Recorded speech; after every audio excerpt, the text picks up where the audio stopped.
નમસ્કાર મિત્રો, સ્વાગત છે તમારું અમારા યુટ્યુબ ચેનલની અંદર।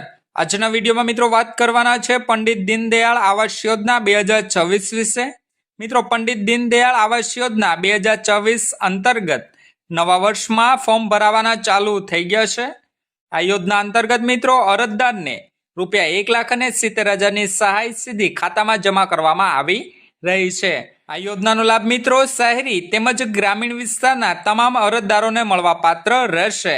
આજના વિડીયોમાં મિત્રો આ યોજનાને લગતી વિગતવાર માહિતી આપણે જોશું અને જાણીશું કે પંડિત દીનદયાળ આવાસ યોજના 2024 અંતર્ગત અરજદારે લાભ મેળવવા માટે જરૂરી ડોક્યુમેન્ટ કયા કયા રજૂ કરવાના રહેશે।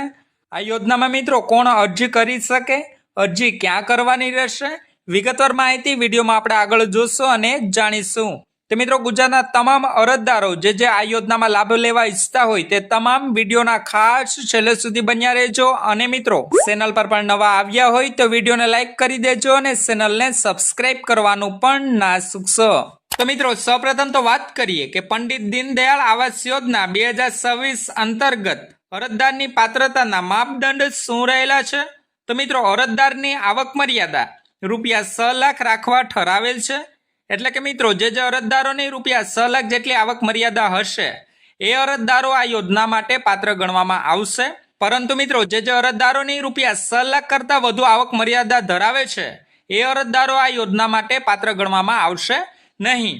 તેમના પછી મિત્રો વાત કરીએ કે પંડિત દીનદયાળ આવાસ યોજના 2024 અંતર્ગત સહાયનું ધોરણ શું રહેલું છે।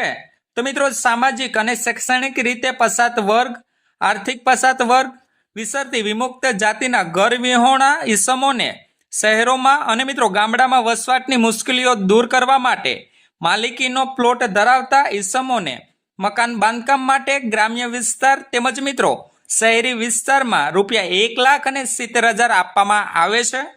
એટલે કે મિત્રો શૈક્ષણિક રીતે પછાત વર્ગ, આર્થિક પછાત વર્ગ, વિસરતી વિમુક્ત જાતિના ઘર વિહોણા ઈસમોને શહેરોમાં તેમજ ગામડામાં વસવાટ કરવામાં મુશ્કેલી ઊભી ન થાય તે માટે પોતાની માલિકીના પ્લોટમાં મકાન બાંધકામ માટે ગ્રામ્ય તેમજ શહેરી વિસ્તારોમાં સરકાર દ્વારા ₹1,70,000ની સહાય મકાન બાંધકામ માટે આપવામાં આવે છે। તેમજ મિત્રો મકાન બાંધકામ પૂર્ણ કરવાની અવધિ 2 વર્ષની છે। એટલે કે મિત્રો જે અરજદારો આ પંડિત દીનદયાળ આવાસ યોજના 2024માં અરજી કરે છે એ અરજદારોને 2 વર્ષની અંદર તેમના મકાન બાંધકામનું કાર્ય પૂર્ણ કરી દેવાનું રહેશે। 2 વર્ષની અંદર કાર્ય પૂર્ણ કરશે એ અરજદારોને જ ₹1,70,000ની સહાય ફાળવવામાં આવશે।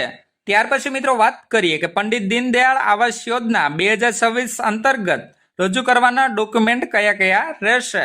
તો મિત્રો અરજદારનો જાતિ પેટા જાતિનો દાખલો, જેમાં મિત્રો આર્થિક પછાત વર્ગના અરજદારે જાતિનો દાખલો જોડવાની જરૂર નથી। તેમજ મિત્રો અરજદારનું લિવિંગ સર્ટી જો શિક્ષિત હોય તો, આવકનો દાખલો, અરજદારનો રહેઠાણનો પુરાવો, જેમાં મિત્રો આધાર કાર્ડ, વીજળી બિલ, લાયસન્સ, ભાડા કરાર, ચૂંટણી કાર્ડ, રેશન કાર્ડ પૈકી કોઈ પણ એક સાલ છે। કોઈ ગરીબી આવાસ યોજના હેઠળ જમીન તેમજ તૈયાર મકાન મળેલ હોય તે ફાળવણીના હુકમની એલોટમેન્ટ લેટરની પ્રમાણિત નકલ, જમીનની માલિકીનું આધાર, દસ્તાવેજો, આકારની પત્રક, હકપત્રક, સનદ જે લાગુ પડતું હોય તે, અરજદારને મકાન સહાય મંજૂર કરવા માટે ગ્રામ પંચાયતના તલાટી કમ મંત્રી તેમજ મિત્રો સિટી તલાટી કમ મંત્રી, સર્કલ ઇન્સ્પેક્ટર આપવાનું પ્રમાણપત્ર, મકાન બાંધકામ કરવાની રજા ચિઠ્ઠી, BPLનો દાખલો, પતિના મરણનો દાખલો, જેમાં મિત્રો વિધવા બાયુને લાગુ પડશે।